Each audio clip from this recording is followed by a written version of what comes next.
এটা প্রকাশ করার জন্য আপনারা নারীর উপর করবেন। আমি পাবলিক স্পেসের ভেতর দিয়ে হাঁটি বলে আমি কোনো পাবলিক স্পেস না।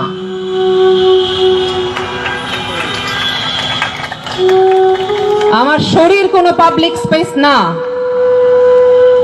আমার শরীর আমার, আমার সিদ্ধান্ত আমার। এই যে শরীরটা নিয়ে আমি আপনাদের সামনে দাঁড়িয়ে আছি না, ছোটবেলা থেকে দেখেছি জানেন, এই শরীর নিয়ে আমার কোনো অস্বস্তি নেই, কিন্তু আপনাদের আছে। আমার এই শরীর নিয়ে কোনো অস্বস্তি নেই, আমার স্বস্তি আছে। কারণ পৃথিবীতে একমাত্র আমি যে শরীরের ভেতর আর একটা শরীর বড় করতে পারি। আমার স্বস্তি আছে কারণ পৃথিবীতে একমাত্র আমি যে আর একটা মানুষের জন্ম দিতে পারি। আপনার মতো নষ্ট পচা গলা এক ছেলের জন্ম আমি দিতে পারি।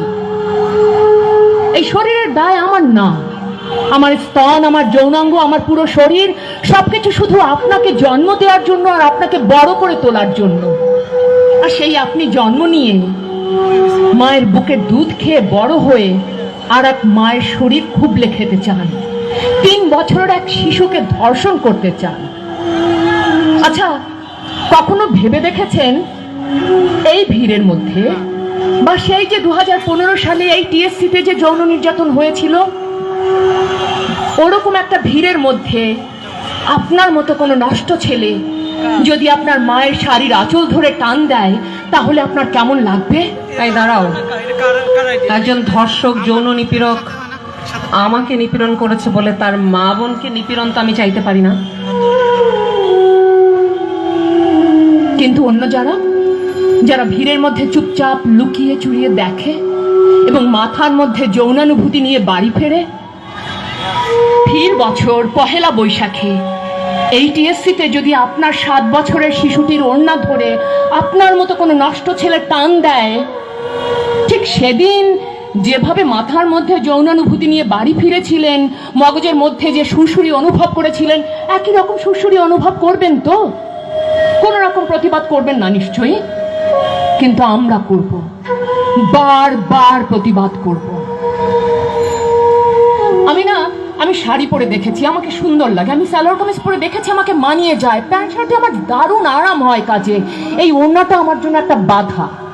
আমি এটা পড়তে চাই না। পড়ি কেবল আপনার জন্য, আপনার জন্য, আপনার জন্য, আপনাদের জন্য।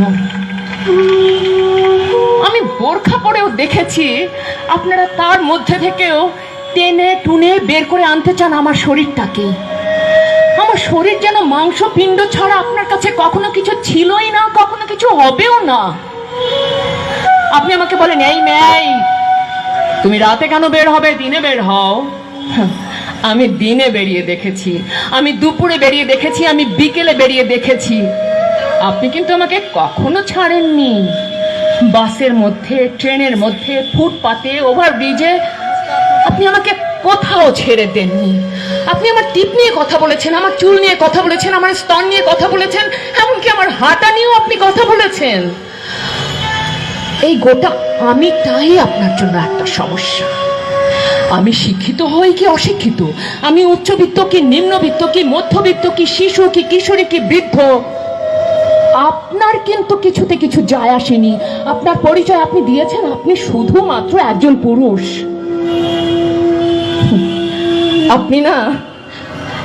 আপনি তারপরে সবকিছুর পরে এসে আমার কাছে আশ্রয় খোঁজেন। কি হিপোক্রেট আপনি না! আপনি আসলে ভালোবাসাহীন একজন মানুষ। আপনি ভীষণ একা এক মানুষ। আপনি কোনোদিন ভালোই বাসেননি। আপনি জানেনই না কেমন করে মাকে ভালোবাসতে হয়, বোনকে কেমন করে ভালোবাসার কথা বলতে হয়। কোনোদিন কোনো প্রেয়সীর হাত ধরে নিশ্চয় বলেননি, আমি তোমাকে ভালোবাসি। তা বললে আপনি অন্য কোনো প্রেয়সীকে, অন্য কোনো পুরুষের প্রেয়সীকে কখনোই ধর্ষণ করতে পারতেন না, তারপর তো ভিডিও করে বাজারে ছেড়ে দিতে পারতেন না। এইটুকু ব্যবসা বোধহয় আপনি করতে পারতেন না ভালোবাসলে। বা 3 বছরের এক শিশুকে তো নাই না। তাহলে অভিশাপ হোক, তোর মতো কোন নষ্ট ছেলে জন্ম নেবার সম্ভাবনা যদি কোনো মায়ের থেকে থাকে, তবে আজ থেকে সেই গর্ভ খালি থাক। আচ্ছা, এই রাত কি শুধু আপনার একার? এই দিন কি আপনার একার?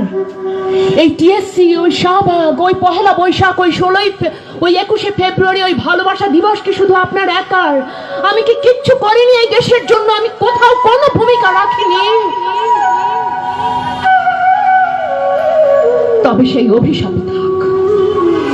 আজ থেকে সব মায়ের গর্ভ তবে খালি থাক। হাই, আমাকে দেখতে সুন্দর লাগে? শাড়ি পরলে আমার আঁচলের ফাঁক দিয়ে পেট দেখতে ইচ্ছা করে, চিমটি দিতে ইচ্ছা করে, খামচি দিতে ইচ্ছা করে, র্যাপ করে ছেড়ে দিতে ইচ্ছা করে? কথা বলছি মুখ দিয়ে, বুকে কি? হ্যাঁ, কি বুকে কি? আমি শাড়ি পরে থাকি, সেলোয়ার কামিজ পরে থাকি, শার্ট প্যান্ট টি শার্ট পরে থাকি, কিচ্ছু পরে না থাকি, আমার শরীরে আমার সম্মতি ব্যতি রেখে হাত দিয়ে স্পর্শ করার অধিকার কারো নাই। আমি বলিনি, বাংলাদেশের আইন বলেছে। বলেছে কোনো নারী, শিশু, পুরুষ, হিজড়া কাউকে তার সম্মতি ব্যতি রেখে কোনো যৌন উদ্দেশ্য নিয়ে অবৈধভাবে তার শরীর স্পর্শ করা, তাকে কোনো বস্তু দেখানো, উক্তি করা, এমনকি তার শরীর স্পর্শ করা, সবটাই যৌন নিপীড়ন। শাস্তি কি? সর্বোচ্চ 10 বছর এবং সর্বনিম্ন 3 বছরের সাজা।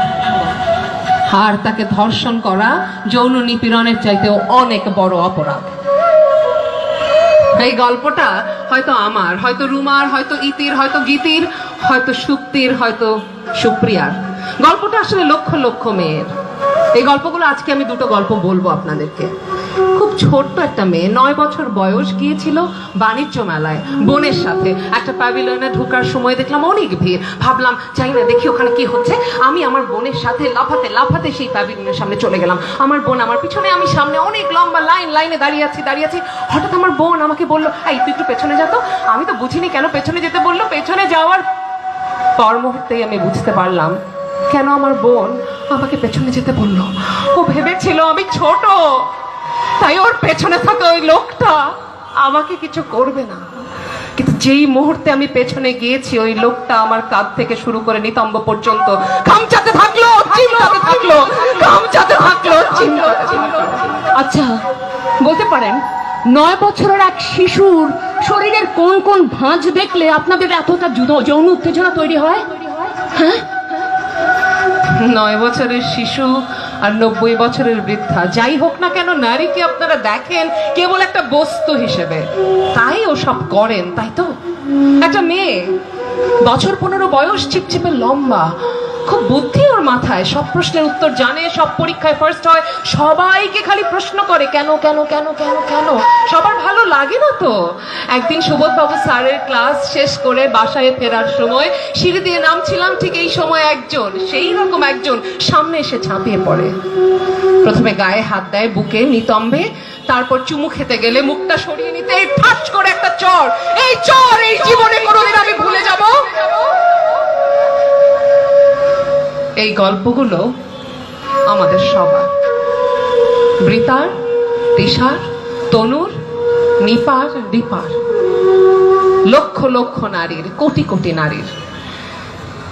আমাদের জীবনের শুরু থেকে মৃত্যু পর্যন্ত এই দেশের রাস্তাঘাটে চলতে ফিরতে যে পরিমাণ যৌন নিপীড়নের শিকার আমরা হই, তার 1000 ভাগের 1 ভাগ যদি নারীরা পুরুষের বিরুদ্ধে করত, আমাদের প্রতিদিন আপনারা রাস্তায় ফেলে ধর্ষণ করতেন। Shame, shame, shame. আমরা তা করি না। কেন জানেন? কারণ আমরা মানুষ। আমরা মানুষের শক্তিতে বিশ্বাস করি, সমতার, সম অধিকারের শক্তিতে বিশ্বাস করি। আমরা কারো মা বোন হওয়ার দাবি নিয়ে আসিনি, আমরা সম অধিকারের দাবি নিয়ে এসেছি, সহ নাগরিকের অধিকারের দাবি নিয়ে এসেছি। যদি আপনারা যারা 1253 সালে আছেন, আমাদের সাথে আসতে না পারেন তাহলে তাড়াতাড়ি আসার চেষ্টা করেন, দৌড়ান, টাইম মেশিন নেন, আর না হলে একটা আপগ্রেড ইনস্টল করেন ভাই, আপগ্রেড। নারীদেরকে বাইরে আর রাখতে পারবেন না, তাদেরকে দোলে পিষে পায়ের তলায় আর রাখতে পারবেন না। যেখানে যখন নিপীড়ন হবে, ধর্ষণ হবে, সেখানে তখন কি হবে? প্রতিবাদ হবে না, আর প্রতিবাদ হবে না তো, এখন প্রতিরোধ হবে, প্রতিরোধ। যারা আছেন হাত তুলেন, বলেন প্রতিরোধ হবে কিনা? প্রতিরোধ হবে, প্রতিরোধ।